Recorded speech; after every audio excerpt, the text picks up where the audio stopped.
एक बार की बात है, एक जंगल के आश्रम में एक बहुत ही ज्ञानी शिष्य रहता था। वह एक साधु के कुटिया में रहता था। साधु लोगों को उपदेश दिया करते थे कि कण कण में भगवान का वास होता है।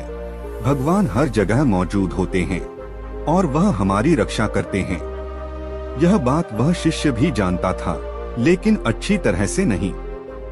एक दिन की बात है, वह शिष्य जंगल के एक रास्ते से गुजर रहा था।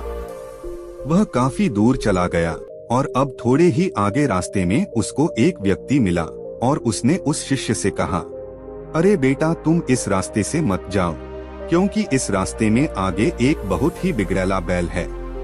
वह रास्ते में आने वाले मुसाफिरों को बेवजह मारा करता है। उस शिष्य ने उस व्यक्ति से कहा, तुम्हें शायद पता नहीं है कि कण कण में भगवान का निवास होता है। उस बैल में भी भगवान है। मैं उस बैल से नहीं डरता, चले जाओ यहाँ से, मुझे मत सिखाओ।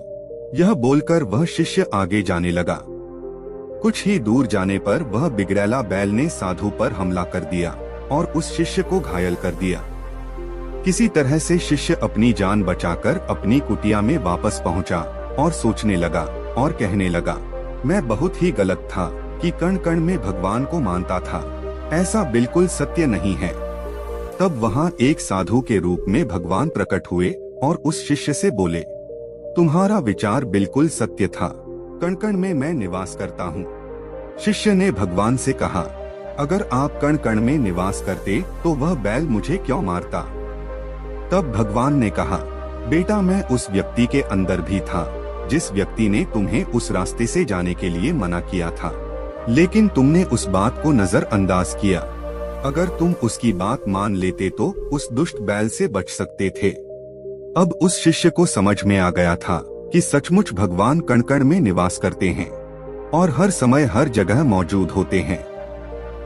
ठीक इसी प्रकार से दोस्तों, हमारे जीवन में भी अगर हम छोटी छोटी बातों पर ध्यान दिए तो हम बहुत ही बड़ी बड़ी समस्याओं से बच सकते हैं और आगे बढ़ सकते हैं।